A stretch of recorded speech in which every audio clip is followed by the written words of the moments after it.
happy life is the sum of small right choices made every single day. It sounds simple, doesn't it?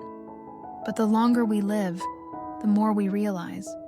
The hardest thing is not knowing what's right. It's doing what we already know is right.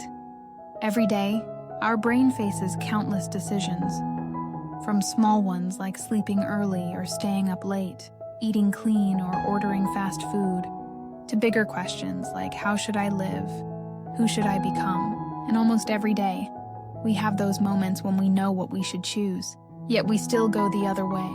Then comes regret, self-blame, and the familiar promise, tomorrow, I'll be better. But somehow, tomorrow often feels just like today. Have you ever wondered why that happens? Why is it that when we truly want to change, to live with more discipline, to do better, something deep inside still pulls us back? Why is there always a gap between knowing and doing? A gap that quietly drains our energy and makes us doubt ourselves. I'm Juliana Gray, and this is a space where every book isn't just about knowledge, but about understanding ourselves more deeply, so we can live more mindfully, more meaningfully, and a little more peacefully each day. Today, we'll explore one of the most profound books I've ever read, The Happiness Hypothesis by psychologist Jonathan Haidt. The book offers a simple yet life-changing idea that within each of us lives a giant elephant and a tiny rider. The elephant represents our emotions, instincts, and habits, the powerful, impulsive part of us. The rider is our reason, the thoughtful part that knows what's right and tries to steer. They live together, but rarely move in the same direction. And that's why, even when we know what could make us happier, something inside often resists. In the next part, we'll uncover why that happens. And maybe once you understand yourself better, you'll see that happiness was never out of reach. It's just been waiting for you to pause and listen to the quiet voice of the elephant within your heart.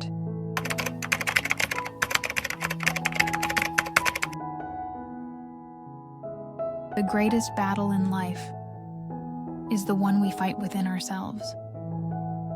Inside each of us, there are always two opposing forces, a giant elephant and a small rider. The elephant is our instinct, our emotions, the deep desires that live within us. The rider is our reason, the part that wants to stay in control, to do the right thing, to become better each day. But as Jonathan Haidt says, most of the time, the rider only believes he's holding the reins. In truth, it's the elephant who decides where to go. Think about a familiar morning. You promise yourself to wake up early and start the day full of energy. But when the alarm rings, you hit snooze and pull the blanket closer for 5 more minutes. You know you should eat healthy, yet you surrender to the sweet smell of a pastry. You know you should stay calm and forgive, but when anger rises, logic disappears. In those moments, the rider can only stand there, helpless, as the elephant takes control. We all have mornings like that. And sometimes those small, ordinary moments reveal how our mind truly works. For centuries, ancient sages have compared the human mind to a wild elephant, untamed, powerful and destructive if left unchecked. But if we learn how to guide it, that same elephant can carry us far, down the very path our heart longs to follow. Thousands of years later, modern science is simply confirming what human intuition has known all along. The problem is, most of us don't understand our elephant. We think we're rational, that we control our emotions, but in reality, it's our emotions that control us. The elephant is powerful, but it acts by instinct, by pleasure, by reflex. The rider, no matter how wise or logical, remains small and fragile, unless he learns to listen, to understand, and to walk alongside his elephant. The elephant isn't bad. It becomes wild only when it's ignored, when the rider forgets that emotions too need to be cared for and understood. To understand your elephant is the first step to understanding why you live the way you do. Only when you realize what truly drives you can you take back the reins, not to fight against your instincts, but to walk with them toward the direction your heart truly wants to go. But if the elephant is emotion and the rider is reason, what makes these two parts of us so often collide? The answer lies in how the heart and the mind work together, and that's what we'll explore next.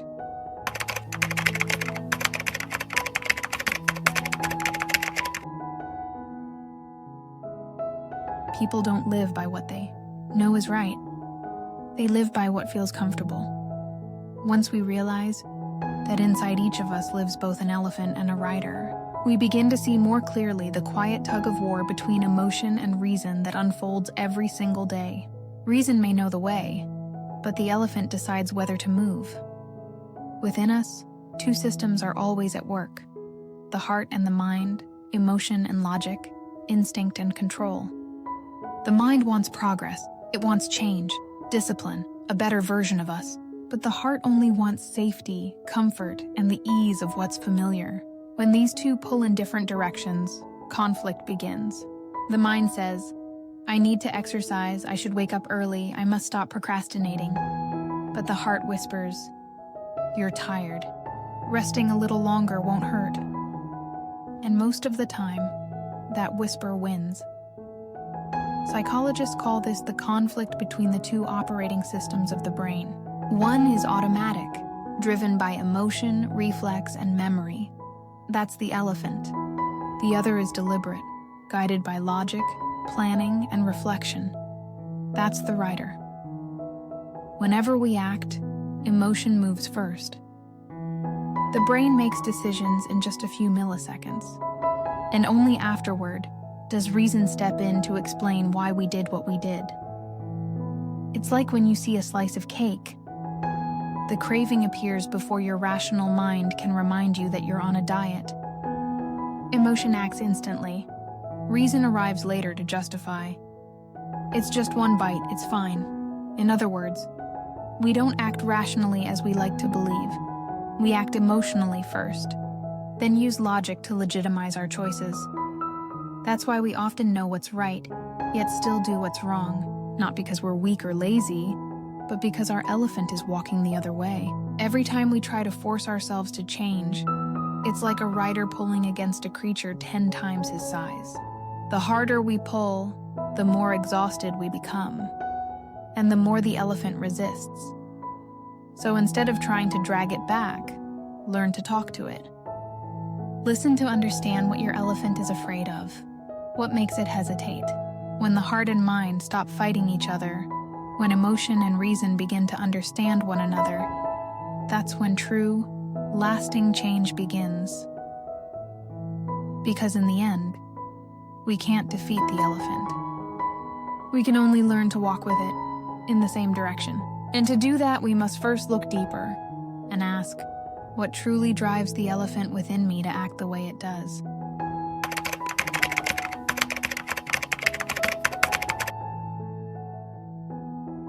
People don't live by reason. They live by emotions they can't even name.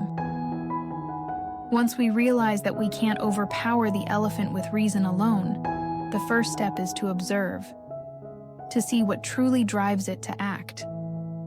The elephant always follows emotion, not logic. If reason is the light that guides the way, then emotion is the wind. It can either extinguish that light or make it burn brighter. There's an interesting experiment. Scientists gave a monkey 2 kinds of fruit. When it tasted something sweet, it became cheerful and wanted more. But when it tasted something bitter, it pulled back, frowned, and never touched it again. To the monkey, sweetness meant good, and bitterness meant bad. There was no reasoning, only feeling. And in truth, we humans aren't so different. Within us is an invisible preference scale quietly run by the elephant. When something feels pleasant, the brain instantly releases dopamine, that warm rush of pleasure. When something feels unpleasant, the elephant reacts with fear, avoidance, or delay. It all happens so fast that reason can't intervene. Studies show that our emotional system reacts 10 times faster than our rational mind. Emotion decides first. Reason only arrives later to justify the choice with words that sound logical. So when you say, I'm going on a diet.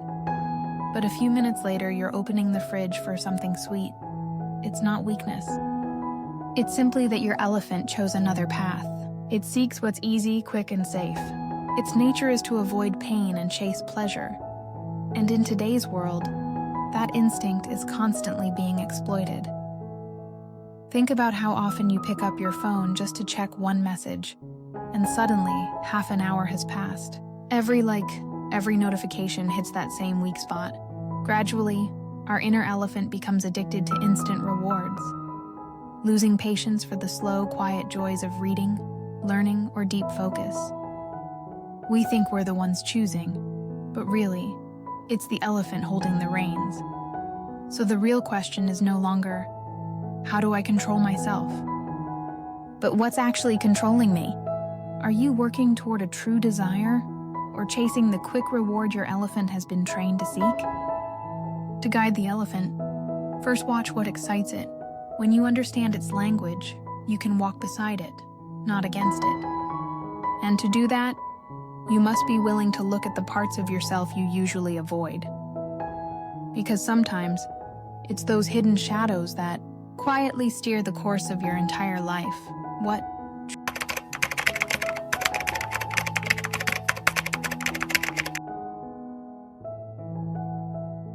truly hurts us isn't the pain itself, it's the memory that never got the chance to heal. But the elephant isn't driven only by what brings it joy. It's also ruled by what it fears. The human brain has a strange tendency. It remembers pain twice as long as it remembers pleasure. One harsh comment can linger in our mind for hours, while 10 kind words fade in moments. We think we live by reason, but in truth, we're guided by instinct. And that instinct is wired for survival, not happiness. In ancient times, when humans still lived among the wild, this sensitivity to danger was what kept them alive. If they heard a rustle in the bushes, they'd instantly become alert. Because if it was a predator, even 1 second of hesitation could mean death. And if it turned out to be just the wind, no harm done. Being overly cautious was always safer than being careless once. That same mechanism still exists in the modern brain. Only now, instead of fearing wild beasts, we fear judgment, rejection, or the echoes of memories that once broke our hearts. That's why, when someone leaves a negative comment, our mind clings to it like a magnet.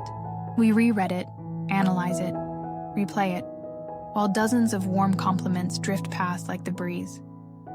You're not pessimistic. You're not weak. It's simply your elephant trying to protect you.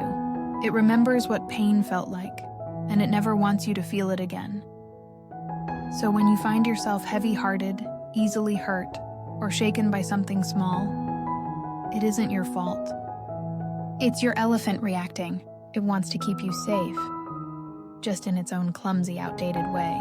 But if we don't recognize this, we can easily get trapped in a loop of negativity. We begin to believe the world is cruel, that people can't be trusted, that our efforts don't matter.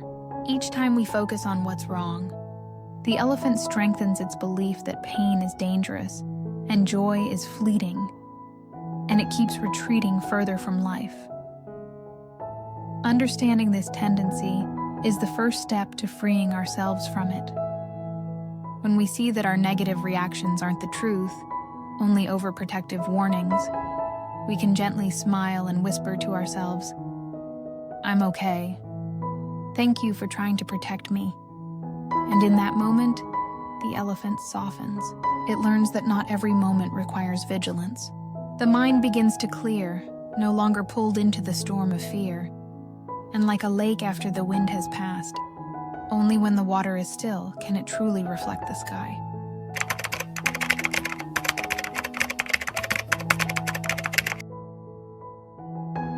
Sometimes, reason doesn't lose because it's weak. It loses because it's too busy protecting the ego.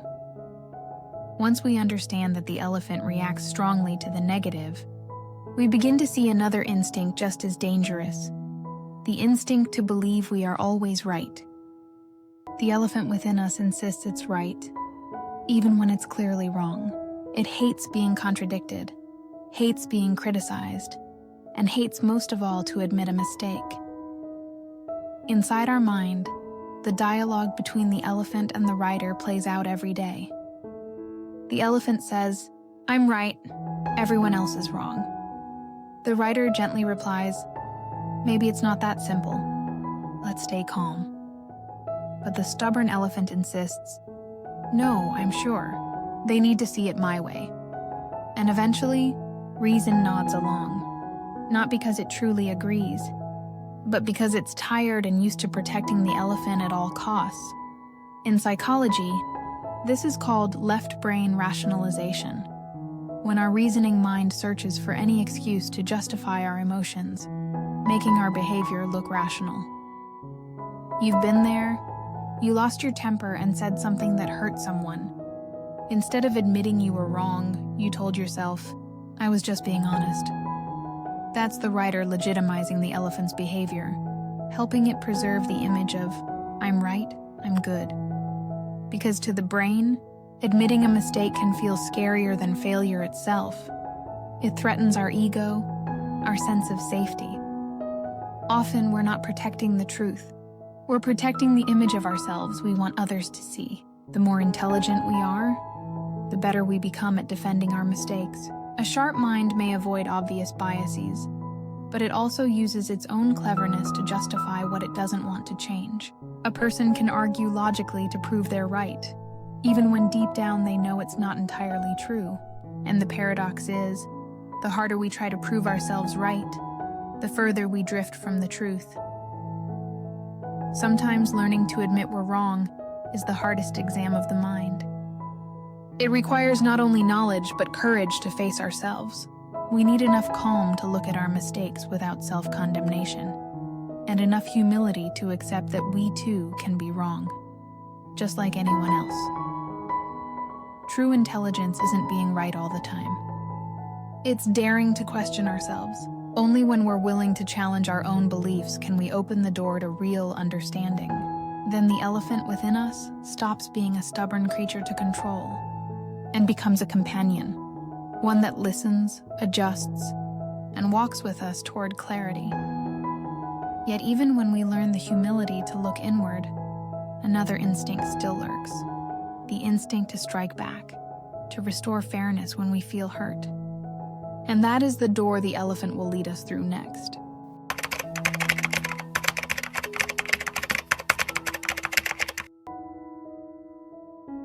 Anger doesn't restore justice. It only steals your peace. After learning to look inward, to be humble enough to admit we might be wrong, we encounter another instinct, one far more subtle, the instinct to restore fairness. The elephant within us longs for justice. It believes that everything must be balanced, kindness repaid, harm avenged, as if it were a law of nature. When someone treats us well, the elephant wants to return the favor, to show gratitude, to preserve that bond.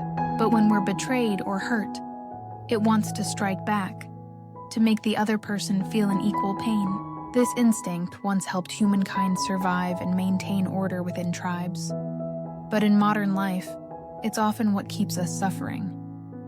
The sense of fairness makes us react strongly to mistreatment. A single disrespectful word, an unjust action, and the elephant flares up. The heart races, the breath shortens, and the mind fills with questions. Why would they do that to me? Why should I be the one to endure it? The elephant believes that if we don't react, we'll seem weak, that silence means defeat. But in truth, the one imprisoned isn't the person who caused the pain. It's us, the ones still holding on to it. Notice how every time you think of someone who's hurt you, your heartbeat changes, your breath grows heavy. That's the elephant reliving an old memory, still believing it must fight to stay safe. But anger doesn't make us safer. It only drains us further. Forgiveness isn't forgetting. It's choosing not to let the elephant keep you locked inside that cage of rage. Forgiveness is when you finally find the strength to say, I don't need to carry this pain anymore. Those who understand their elephant know that true fairness doesn't come from making others pay, It comes from protecting their own peace. When the elephant is guided by compassion, it still senses justice. But this time it's justice toward oneself, not toward others. When we learn to balance giving and holding back, emotion and reason, kindness and boundaries, we discover real freedom. Because freedom doesn't come from a perfectly fair world. It comes from a heart that can let go of what it cannot control. And when that peace returns, the elephant within us changes once more. It's no longer a creature demanding fairness, but a quiet companion walking beside us in serenity. Yet even in that calm, another instinct slowly surfaces. One that silently shapes many of our choices. The desire for more, and the longing to prove our own worth.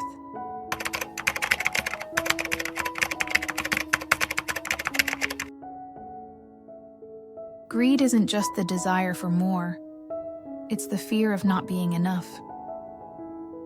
When the elephant within us seeks to prove its worth, it starts to spend. It doesn't buy because it needs to. It buys because it wants to be seen, to be acknowledged, to feel that it belongs to the same level as everyone else. In the elephant's world, beautiful things, luxury brands, and flawless photos become its language of self-worth. Consumption, which was once a way to serve life, slowly turns into a measure of self-esteem. We think we're in control of our spending, but in truth, the elephant holds the reins. When it sees others succeed, when it feels compared, or fears being left behind, it pushes us to fill the emptiness inside. A new pair of shoes, a phone upgrade, a luxury trip, all to reassure the elephant that I'm enough, I'm not less than anyone. But in today's world, we no longer flaunt wealth. We flaunt a simulation of happiness. A cup of coffee under soft sunlight, a smile on a beach, a photo beneath city lights, all carefully edited to send the message, I'm doing fine. Yet behind those perfect frames may hide an empty heart, a quiet loneliness we don't dare admit.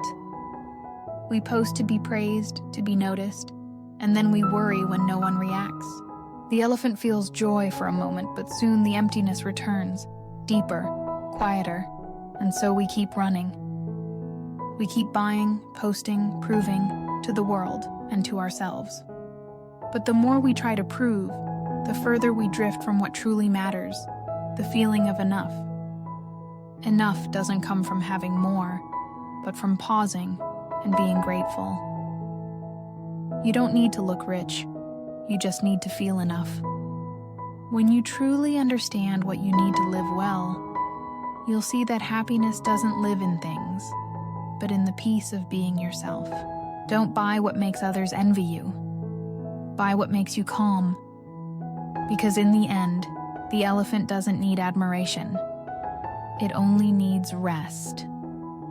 True peace can't be bought. It arrives only when you stop proving your worth to the world and start living in a way that feels true to your heart. And when we finally stop and feel that sense of enough, we begin to see something deeper. Sometimes, it isn't desire that drives the elephant, it's a wounded pride. And that's the next doorway, where we learn to face our ego and the quiet pride that lives within it.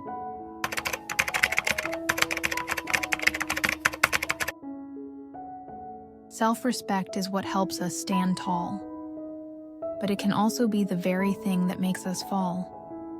When we stop chasing validation through money or the eyes of others, we begin to touch a deeper layer within our elephant, the layer of self-respect. When that self-respect is wounded, the elephant within can destroy everything around it. It cannot bear the feeling of being dismissed, criticized, or ignored. A single careless word, a passing tone, is enough to make it flare up, building walls of pride to hide its fragile pain. On the outside, it looks strong, confident, unshaken, but inside it trembles, afraid of being hurt again.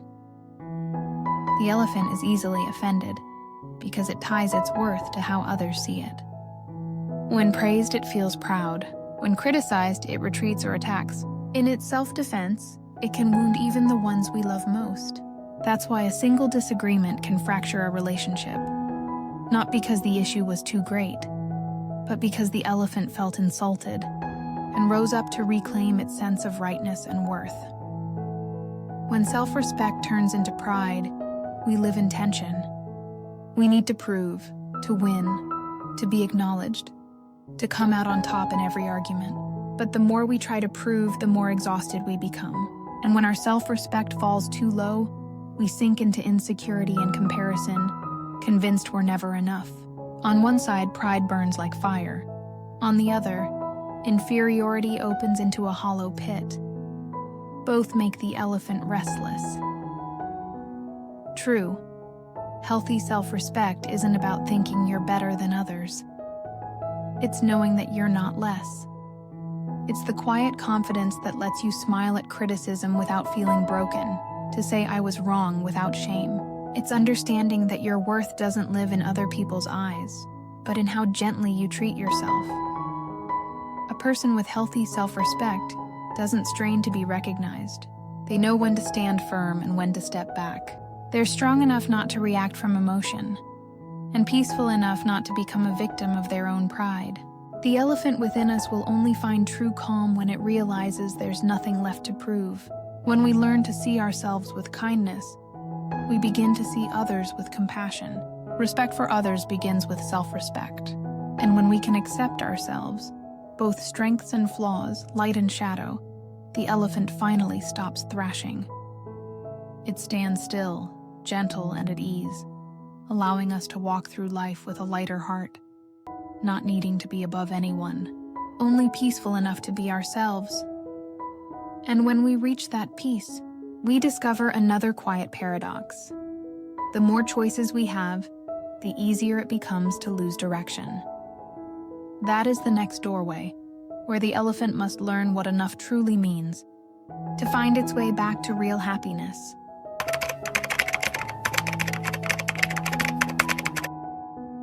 When every door is open, no door can make us happy anymore.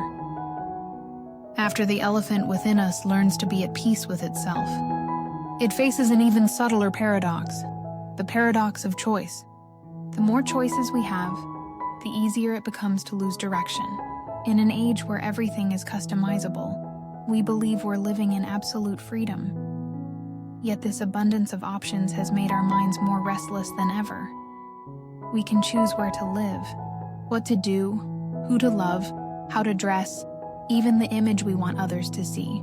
But the more paths that open before us, the more confused, hesitant, and fearful the elephant becomes, afraid of choosing wrong. In the past, choices were simple. It was only about survival. But now, we stand at countless crossroads, and sometimes, just the fear of regret is enough to keep us from taking any step at all. The human brain was never built to process so many possibilities at once. Each choice opens a new scenario, a risk, an endless what if. And so we wander through a maze of thoughts, analysis, and hesitation, until we choose nothing at all. Many believe that more choices bring more happiness. But the truth is often the opposite. When every path is open, our mind can no longer rest in the present. We keep thinking about what we didn't choose, doubting what we did, and rarely feel content. Happiness doesn't come from having everything. It comes from knowing what's enough. True freedom isn't having infinite options, but having the wisdom to narrow them down, to keep what truly matters, and let go of what doesn't. Only when we dare to close the doors that don't serve us can we finally walk the path that does. You can't move forward if you keep standing at the crossroads. Every step requires a decision, even a small, uncertain one, because action, though imperfect, will always carry us somewhere new, while hesitation keeps us frozen beside our fear. The elephant within us fears regret. It wants to wait for the perfect choice. But the perfect choice doesn't exist. Life changes, and so do we. What matters isn't choosing right, but choosing in order to grow. Every step, no matter how small, is a gentle reminder to the elephant. It's okay. We can walk and adjust along the way. When we dare to move forward, we're not just choosing a path, we're choosing a way of living, a way that's simpler, clearer, and free. And from here, we begin to see, to be truly happy, we must stop trying to control the elephant and start learning how to walk beside it. That is the turning point of the journey, where the heart and the mind finally begin to move as one.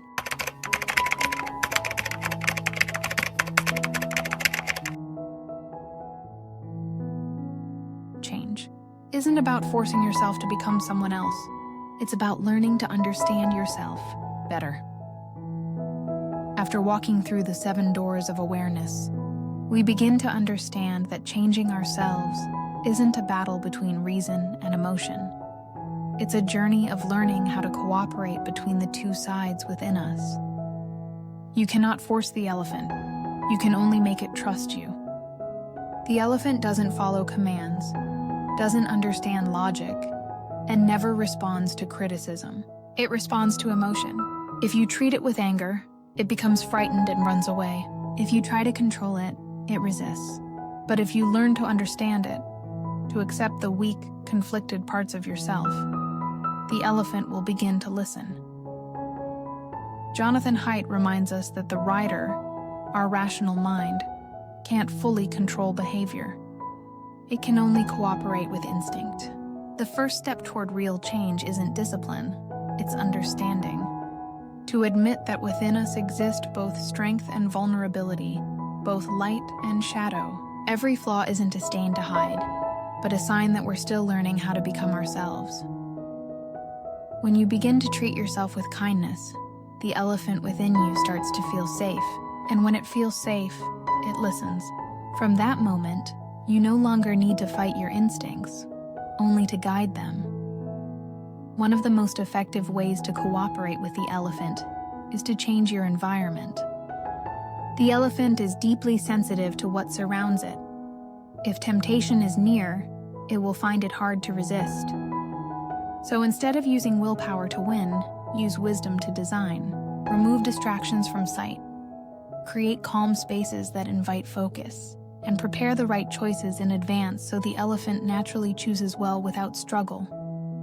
For example, if you want to read more, keep your phone away. If you want to eat healthier, put fruit where it's visible and hide the sweets. When your environment supports your goals, the elephant will instinctively follow the easier path. And when doing the right thing becomes effortless, good habits begin to grow naturally. You don't need to be stronger than your elephant. You just need to be wiser. Use understanding to lead, not force. Turn self-improvement into a gentle conversation between heart and mind, not a tense battle between logic and emotion. When the rider learns patience, the elephant begins to trust. And once there is trust, it no longer resists. It walks beside you, slowly, steadily, carrying all its strength, emotion, and endurance to move with you toward true happiness. And that is when we're ready for the next step. The moment when happiness is no longer an abstract idea, but a simple formula, one that can be nurtured and lived every single day.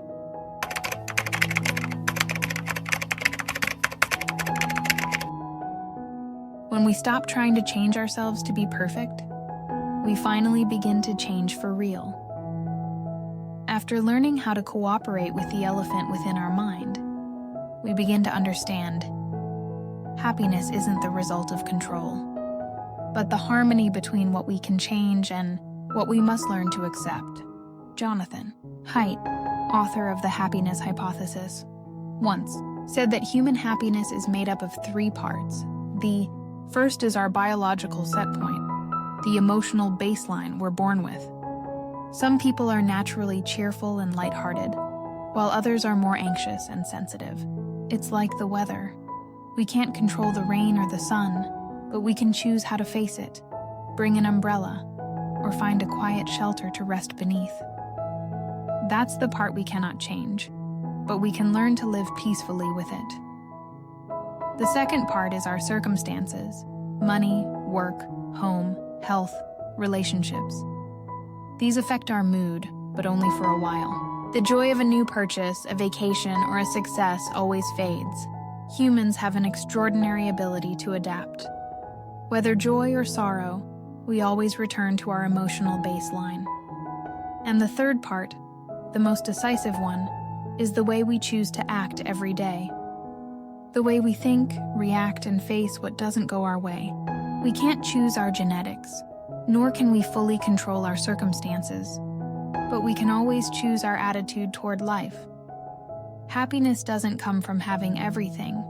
It comes from appreciating what we already have and living fully within the life we're in.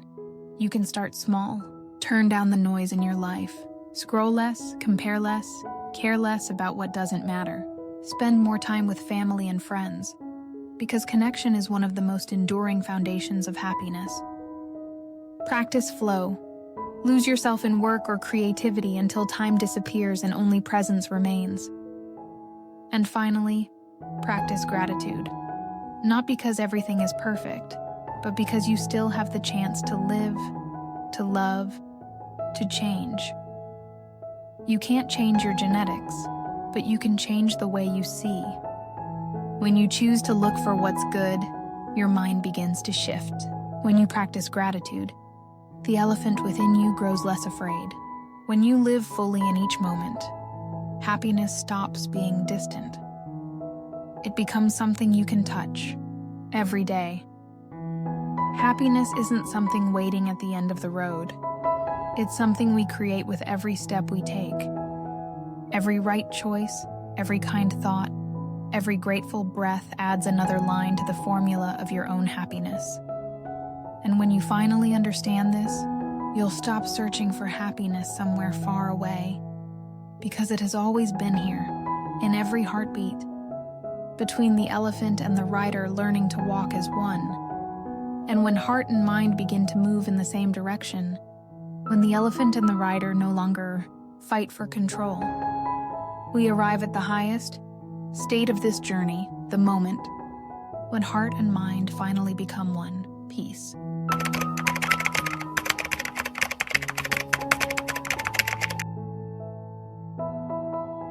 Doesn't come from controlling your emotions.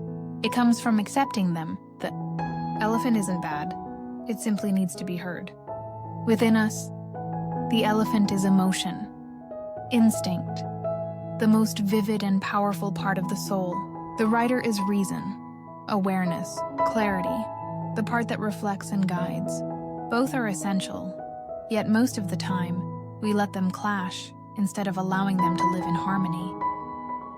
When the elephant grows angry, the rider tries to suppress it. When the rider makes plans, the elephant pulls back toward safety. And so we fall into that familiar loop, knowing but not doing. But if we look closer, we'll see. The elephant isn't the enemy. It's simply trying to protect us in its clumsy, instinctive way. And the rider, if it's wise enough, won't try to control the elephant, but to talk with it. When emotion is heard, reason becomes clear. A soul that's repressed can never be at peace, just as reason without emotion grows cold and distant. A happy person isn't someone who no longer feels, but someone who can recognize their feelings without being ruled by them. To know you're sad or angry, yet not to judge it, and not to surrender to it either. Every time the elephant rebels, it isn't weakness. It's a message that something inside you still needs healing. When you listen instead of resist, the elephant slowly quiets down, and then reason no longer needs to fight for control. It can simply lead with ease. When heart and mind move as one, there's no longer a divide between must and want, between should and love. Every choice comes from inner alignment. Emotion and reason walk in the same direction. The elephant no longer needs to be ridden. It walks willingly, calmly, and strong. Because true happiness isn't when we control ourselves. It's when we and ourselves become one, serene, clear, and free. Your life begins to change, not when you control everything, but when you stop trying to steer and start understanding yourself. Inside you, two forces always coexist: the elephant and the rider, emotion and reason, instinct and awareness. Both are important. Both are inseparable parts of who you are. True happiness doesn't come from making the elephant obey, but from learning how to cooperate with it. When reason learns to listen to emotion, and emotion learns to trust reason, you no longer live in conflict but begin to live in harmony. Then every action feels effortless, and every change becomes gentle, not a battle to win, but a peaceful journey of understanding and love. Jonathan Haidt once wrote, "You can't control the wind, but you can adjust your sails." Life works the same way. You can't always change your circumstances. You can't stop the wind from blowing its own way, but you can learn to adjust yourself, to move forward with calm and clarity each day. If this video helps you understand yourself a little better, share it with someone who's also searching for peace within. I'm Juliana Gray, where you and I grow together every day, not by chasing perfection, but by understanding ourselves more deeply, one quiet insight at a time.